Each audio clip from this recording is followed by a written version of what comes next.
Hey everybody, it's your buddy Chef Jordan. You're in the man cave and it's live at the man cave. So those of you that are loyal followers of us here at the man cave hopefully you noticed that we did not have a live presentation on Wednesday this week. Did you notice that at all? Hope you did. There's a reason, and here it is. You know, life sometimes gets in the way. I was actually out of town Monday and Tuesday, kind of unexpected. It should have been back by Wednesday, but I wasn't. I didn't get back till Wednesday night. So I was really, I was out of town and I was taking care of some business. Wasn't really in a position to do a live, and based on the way things are going in the world right now, I didn't want to just throw out some random live just to fill time and space. Wanted it to be meaningful. So I am back in good old Virginia Beach, but I got home Wednesday night and I was sitting down at dinner. I had just gotten home, been working outside all day at a rental cottage, trying to get it ready. And I just gotten home, sat down at dinner. My wife goes, well, you didn't do a live today, did you? I said, well, no, honey. You know, I was working on the cottage, trying to get things ready because we got renters coming in. She goes, yeah. I know. She goes, well, are you going to do one? I said, well, yeah. I'm probably going to do it Friday, get back in the groove and get it done Friday. She goes, okay. I said, well, what's the deal? She said, well, don't you think people need to hear what you have to say about what's going on? And I thought, okay, good. She's kind of on board with all this too, what we're trying to do here at Intentional Faith. I said, well, maybe so, but we'll be back on Friday. And she goes, well, all right, so here's what you need to do. Wives like to help you. I'll call that help. She goes, well, just make sure you don't offend anybody. Okay, I hope that if you follow us here at Intentional Faith, it is never our intent to offend anybody about anything. Our goal here is to help you build a foundation of faith if that's what you want. So we don't preach, we don't tell you have to do it. We just help you to learn how to do that if that's what you want. So everything we do here comes from a foundation of love. It's that simple, because that's what faith is all about. It is about love. So we'll be talking about some things, not just today, but going forward as all this unfolds. And please understand that I am not here to offend anybody. There's some things I'm sure I'm missing that I really want to get educated on. But that's what discourse is all about. That's what adult communication is all about. So please understand, I'm not here to offend anybody. Second thing she said to me was, well, make sure you don't say anything that people think you're stupid. Well, I kind of chuckled because I felt like saying to her, well, honey, people think that way. Most of them think that way anyway. So, but I go back to my favorite movie of all time, Forrest Gump. I think we should all be a little bit like Forrest, where he said, I'm not a smart man, but I know what love is. And that's what intentional faith is all about. I'm not the smartest guy in the world, but I know what love is, and that is what we are trying to promote here at Intentional Faith, because I really think that's the answer. Now, if you watched our Monday morning moment back on Monday, which seems like a heck of a long time ago, we talked about the meaning of Pentecost. If you saw that, you remembered. If you didn't see it, go back and take a look, and why it's important, why it's so misunderstood by most people, even Christians. I didn't know what it was for the longest time. And I promised to you in that Monday morning moment video that I was going to provide you with a video blog later in the week of this week that would go into much more depth about Pentecost and specifically the Holy Spirit, what that is and how it impacts our lives. Well, haven't got that done either, largely because of my unexpected being out of town. But also, I was kind of thrown off track when the world started to burn down all of a sudden, and I thought, well, that's not really going to really be an appropriate topic. But I think I was wrong. So let's kind of dive into that. I have to be honest with you. This week, I decided that I was just going to listen. Okay, I was just going to listen. This is one of the reasons I didn't do anything on Wednesday. One of the reasons I didn't do a video blog. I wanted to listen. Because, a friend of mine told me a long time ago, you don't learn a damn thing by talking. You only learn by listening. You guys remember Crosby, Stills, and Nash? Yeah, one of my favorite groups of all time, who came to popularity during another very tumultuous time in our history. And one of the lines in their song "Daylight Again" is, "When everyone's talking and no one is listening, how can we decide?" Yeah, so I decided I was just going to sit back and observe and drink in, soak up as much as I could about what's going on. Here's what happened. First of all, I didn't have to. I decided to unfriend some of my friends on Facebook. I've also blocked many people on Twitter.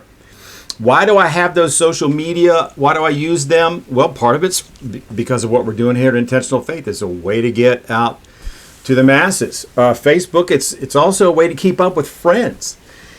And Twitter is, the advantage of Twitter is that it's split-second headlines. So you can just scroll right through. I don't have to tell you guys this. But at some point, it becomes counterproductive. And those platforms become a forum for people who are angry. And that's the word I want to focus on right now. Anger. Now, I got to tell you, I have many flaws. And people will tell you I do. One of them is I have a temper. Now, some of you who know me are going, no way, Shep, you're a pretty easygoing, happy-go-lucky guy. No way you have a temper. Well, I do. The reason you don't know that is because I'm very slow to anger. Maybe that's what you're seeing, but man, once you push me over that final line, just stand the heck by, and it's not pretty. And some of you that have seen that know it, and I'm ashamed of it. However, I am aware of it, and I know when I'm getting close to that line. So I do everything I can to diffuse it. And I'm one of those people that when I get over that line, I get angry. It's like a volcano. I just slowly, it just gains momentum. And then I finally go, poof. Okay.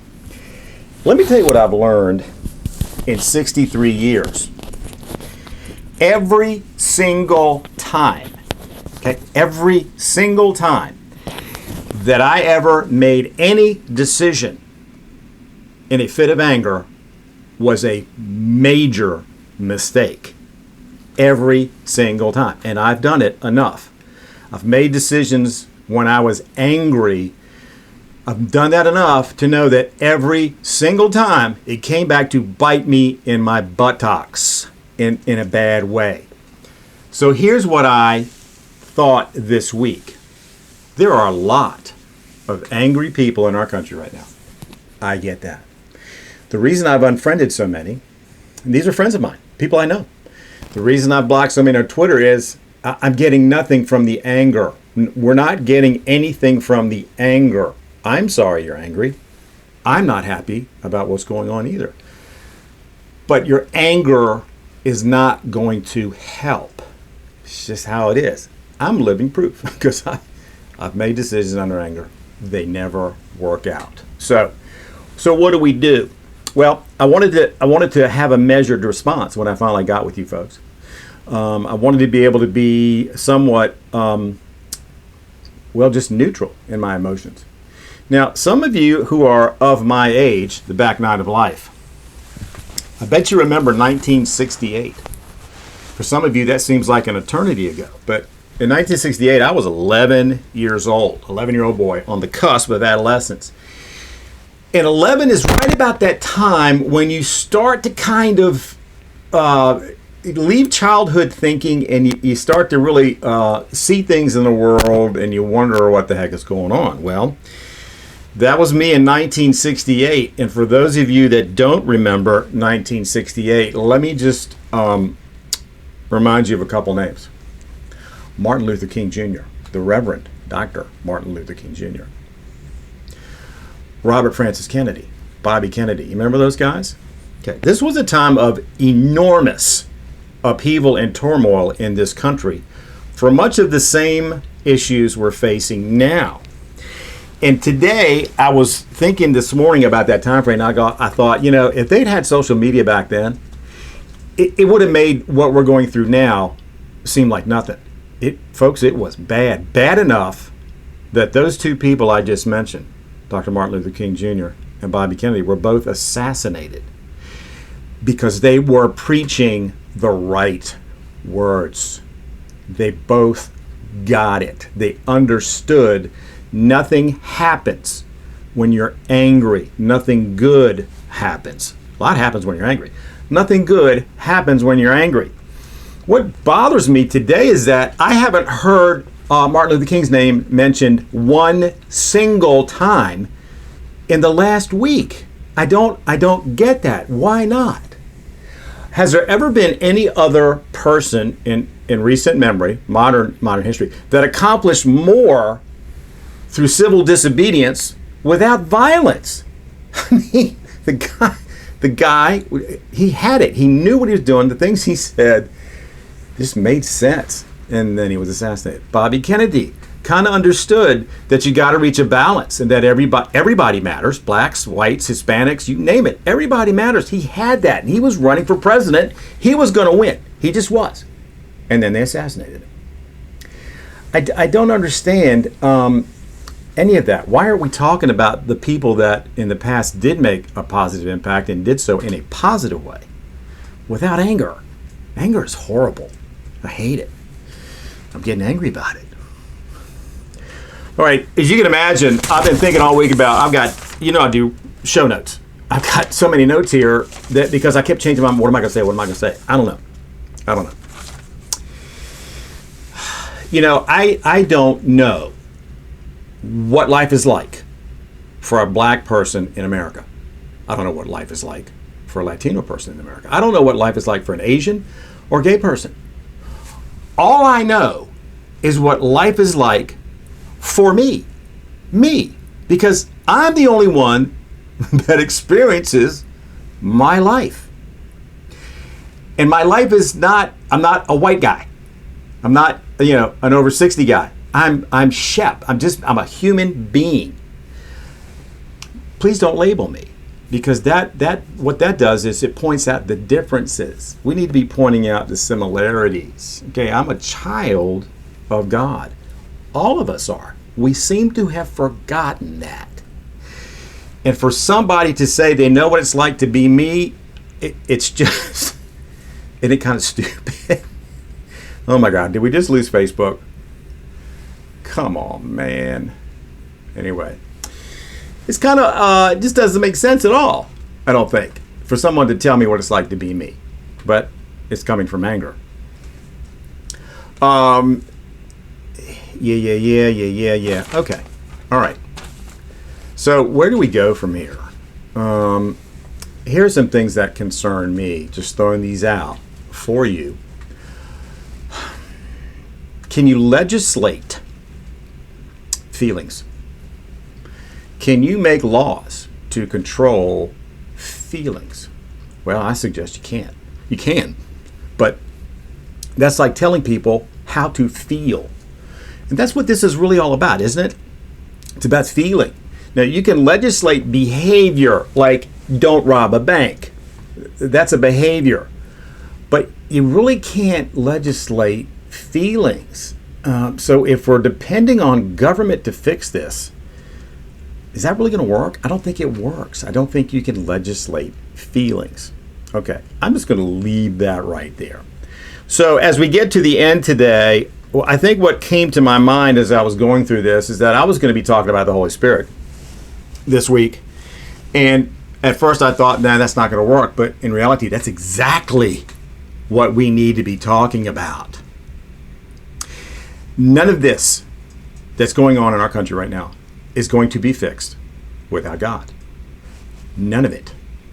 What's the Holy Spirit? Oh boy, I'm really having trouble. What's the Holy Spirit?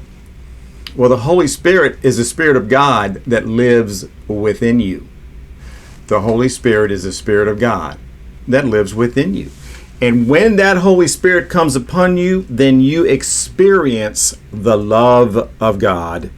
It's a feeling that you've never had before. If you have that, if you truly have the Holy Spirit filling your heart, you'll look at other people as equals. You'll treat each other kindly. You'll love your neighbor as yourself. Okay, we have done such a really good job of eliminating God from our culture that he doesn't exist anymore. You want to know why this kind of stuff's happening? People don't respect each other. They don't have God in their lives. They don't have the Holy Spirit. All right. I don't want to end the week on a sour note. We're going to be talking more about this. This is really important. It's been going on my entire life. Have we made progress? You betcha. I'm going to leave you with a final story. Some of you may disagree with me. We've made lots of progress. When I was about 7 years old enough to remember, my mom and I were coming down Great Neck Road here in Virginia Beach. And back then, that was kind of out in the country.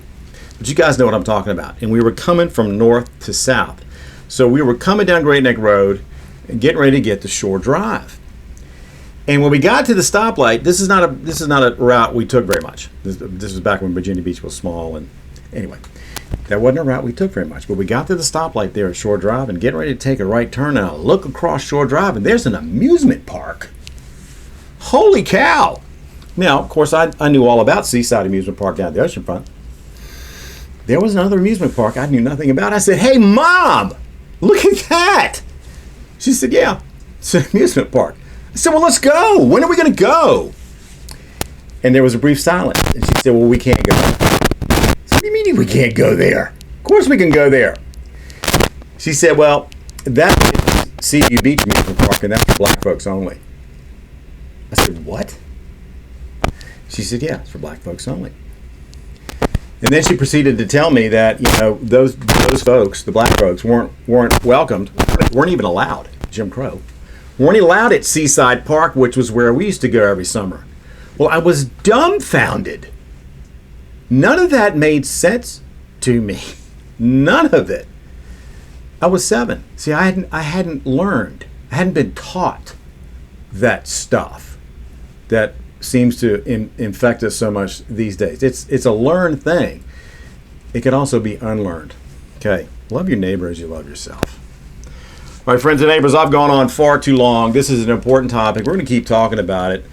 I would ask that you pray for the Holy Spirit to come fill your heart to overflowing. When that happens, you're going to start seeing things in a different light, and you will stop being so freaking angry. Aren't you tired of being angry? Some of you, some of us. I was. At some point, I was just tired of being angry. I'm so much better now. Okay, that's the first step, I think, to fixing this issue. Is that the only step? Good God, no. A lot more to work on. All right, have a great weekend. I'm going to put up a Monday morning moment, so come back and see us. Sorry about the technological things here. I don't know why this is continuing to bother me, but Facebook's not even showing up. So, till next week, may the Lord of peace himself give you peace at all times and in every way. The Lord be with all of you. It's a wrap. Stay strong. Keep the faith. We'll see you guys back here next week.